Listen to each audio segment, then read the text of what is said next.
guys, welcome to Tourism Talk. If you're new to this channel, then I would really suggest that you play the first video on the discussion of the carrying capacity and limits of acceptable change, because if not, you'll really get lost in this video. I'll put down the link in the description below. Let me think first Shore It Up, which is celebrating its 10th year now. It's an awesome movement that's been helping a lot of coastal communities in the Philippines, like this volunteer diver. He's helping clean up the crown of thorns in one of their areas. I think you can become part of their core of volunteers. Just check out the link below in the description. You could also check out the other NGO that I'm involved in, which is Responsible Tourism Philippines. Okay, now let's continue the discussion on the carrying capacity and limits of acceptable change. Now, why implement CC and LAC? The reason really is to maintain the environment and social integrity of the site. Now, those are heavy words, but to bring it at the level of our industry, which is tourism, the reasons would be to maintain the quality of the experience of the visitors and to sustain the tourism product. This is very important.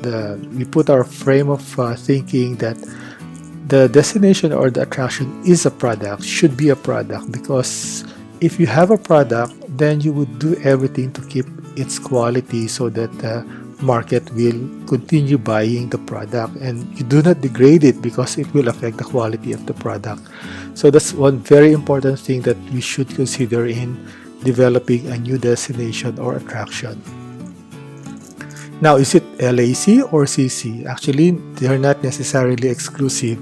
LAC may help determine the limiting factor. Let's say your limit of acceptable change in a beach area is that you don't want so many people to litter or to be crowded in a beach area. Then you set the limiting factor that there should be enough space for all the visitors to move in, and then you set your limiting factor there. No? But if you cannot do both, then you may have to settle for one. Okay, they can stand alone as a single control mechanism or management mechanism. So what are some examples of the limiting factors?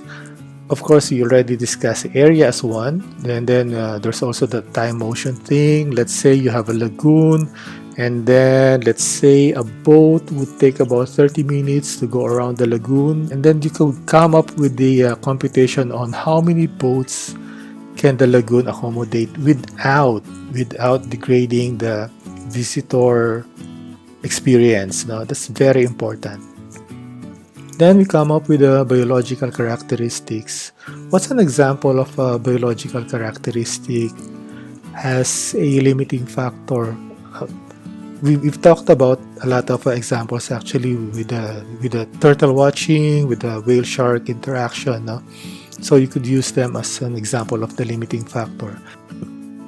On the ecosystem characteristics and services, we could think of, let's say, rainforests or mangroves. Like how many people can the site accommodate without affecting the characteristic, let's say the canopy cover of the rainforest, and the service, let's say its function as a watershed or the function of a mangrove to provide life to crustaceans. No? So those are the things that we could set as limiting factor.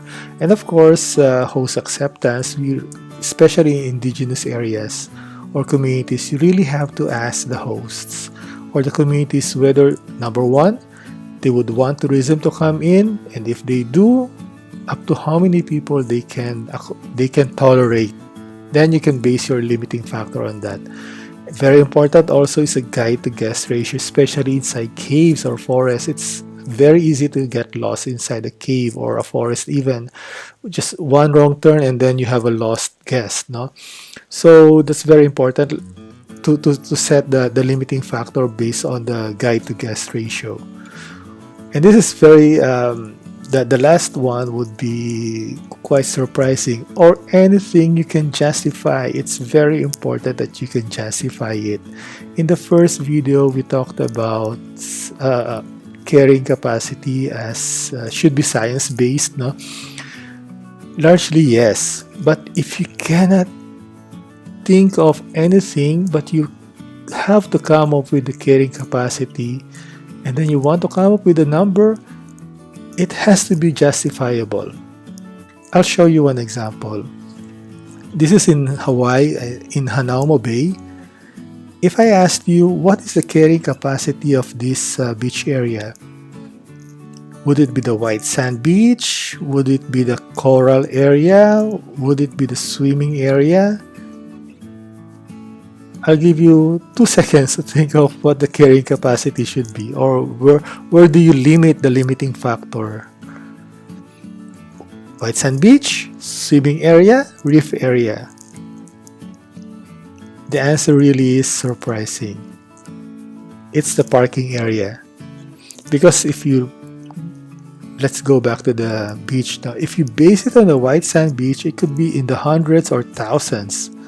And then you have another portion here, and then you have another portion probably here.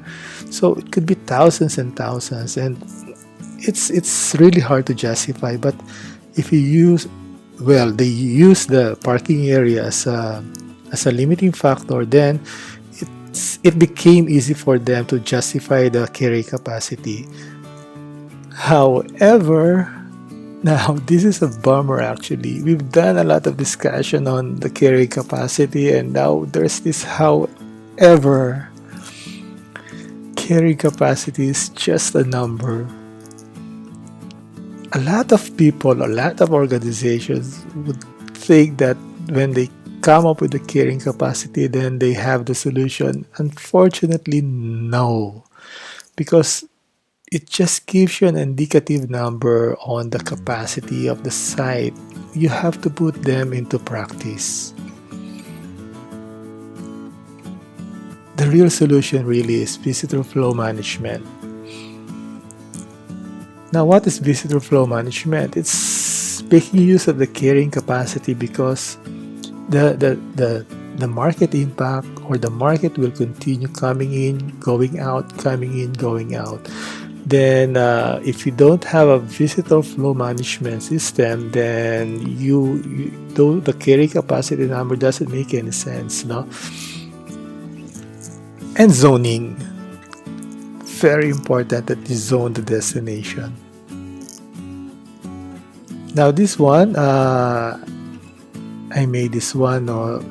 You can zone the site into 3 primary zones: the control point, or the built-up zone, the transition zone, or usually the pathway, and then the protected zone. You're most concerned with this. What's a protected zone?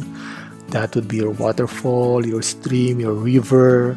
And then what's a buffer zone? That's some sort of a small site or small section of the target site, wherein you can do some interventions, like you set up safety mechanisms, or people to hold on to, or to rest. Not necessarily rest in built up or built structures, no?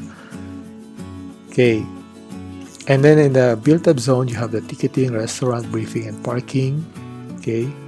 And then in the buffer zone, you can do a lot of landscape or even barricades, no, to really protect the protected zone. This one is in Lao, or Laos for some.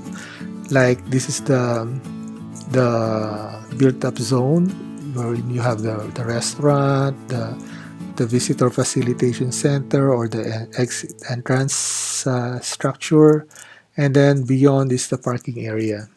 Oh yeah, this is the main pathway going to the waterfall, and then this is the restaurant where all the visitors can stay in now. And then the area offers a waterfall.